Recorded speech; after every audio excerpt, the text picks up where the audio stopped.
नमस्कार, आप देख रहे हैं खबर मीडिया। दोस्तों, आपको बता दें कि जिस तरह से सुशांत सिंह राजपूत के साथ एक बड़ी घटना होने के बाद सुशांत सिंह राजपूत इस दुनिया से अलविदा कह गए हैं, लेकिन दोस्तों बता दें कि इसके बाद एक बहुत बड़ा मुद्दा ये उठकर के सामने आया था कि बॉलीवुड में और साथ ही टीवी सीरियल्स में नेपोटिज्म का काफी सारे एक्टर्स शिकार हो जाते हैं। आपको बता दें कि एक बार फिर से टीवी सीरियल के एक बड़े कलाकार जेठालाल, जी हाँ, आपको बता दें, इन्होंने भी नेपोटिज्म के मुद्दे को लेकर एक बड़ी बात कही है। दोस्तों, आपके लिए जानना बहुत जरूरी है कि क्या रियल में ही बॉलीवुड में और टीवी सीरियल में नेपोटिज्म है भी या फिर नहीं, और अगर है तो ये सही है या फिर गलत है, वो भी हम आपको बताने वाले हैं।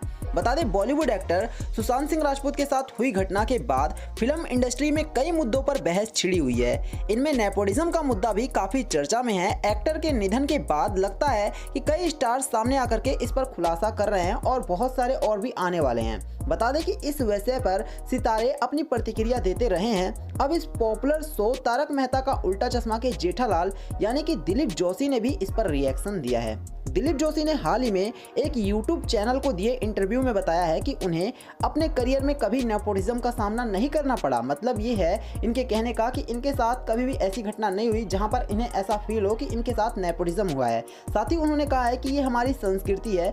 अगर कोई व्यापारी उसने अपना धंधा जमाया है, उसने दिन रात मेहनत करके उस काम को आगे बढ़ाया है, तो वो जरूर चाहेगा कि उसका बेटा उसमें शामिल हो और साथ ही वो निश्चित रूप से उसको ज्वाइन कराना भी चाहेगा। मतलब इनके कहने का ये है कि अगर बॉलीवुड में नेपोटिज्म है तो ये बिल्कुल सही है। इनके कहने का मतलब ये है कि अगर मान लीजिए कोई बड़ा डायरेक्टर है, उसने अपने काम को इतना आगे बढ़ा दिया है कि लोग उसके काम को पसंद करते हैं, तो उसको पूरा हक है कि वो अपने बेटे को उस फिल्म में लेकर के आए, भले ही इसका किसी से शोषण हो या फिर ना हो। खैर दोस्तों, आप इस पे हमें कमेंट करके बताना कि आपको इनके इस तरह के बयान से क्या लगता है। क्या इन्होंने सही कहा है या फिर आपके हिसाब से ये गलत है? बता दें, हालांकि दिलीप जोशी ने आगे कहा है कि टैलेंटेड लोगों को मौका दिया जाना चाहिए जिनका फिल्मी बैकग्राउंड से कोई नाता नहीं है। इसके साथ ही उन्होंने कहा है कि ये हमारा कल्चर है, हमारी संस्कृति है। अगर कोई व्यापारी है, उसने अपना काम धंधा जमा रखा है और उसका बेटा उसमें शामिल होना चाहता है, तो वो निश्चित रूप से अपने पिता के धंधे को ज्वाइन। आपको बता दें कि हाल ही में एक दूसरे इंटरव्यू में दिलीप जोशी ने शो की गिरती टीआरपी को लेकर भी बात की थी।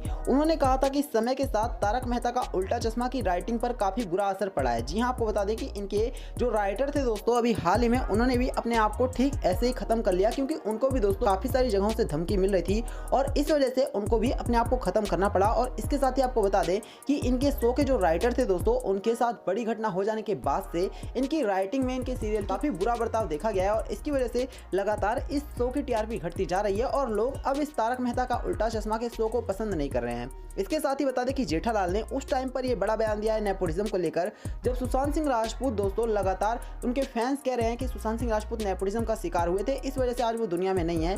लेकिन इन्होंने दोस्तों जो बातें कही हैं उससे तो ये लगता है कि अगर किसी के साथ नेपोटिज्म हो भी रहा है तो वो कहीं ना कहीं काफी हद तक सही है। और साथ ही इन्होंने ये कहा है कि नए सितारों को मौका मिलना चाहिए, नए टैलेंटेड लोगों को मौका मिलना चाहिए, लेकिन अगर किसी के बाप ने मेहनत करके अपने बिजनेस को खड़ा किया है तो उसके बेटे को उस बिजनेस को ज्वाइन करना ही चाहिए और ये पूरी तरह से सही है। दोस्तों, आप हमें कमेंट करके बताना कि जो जेठालाल ने कहा है वो बिल्कुल सही है या फिर आपके हिसाब से गलत है और नेपोटिज्म पूरी तरह से इंडस्ट्री में बंद होना चाहिए या फिर अभी भी इसे आगे चलते रहना चाहिए। साथ ही हमारी वीडियो को लाइक करके शेयर करना और चैनल को सब्सक्राइब करना। धन्यवाद।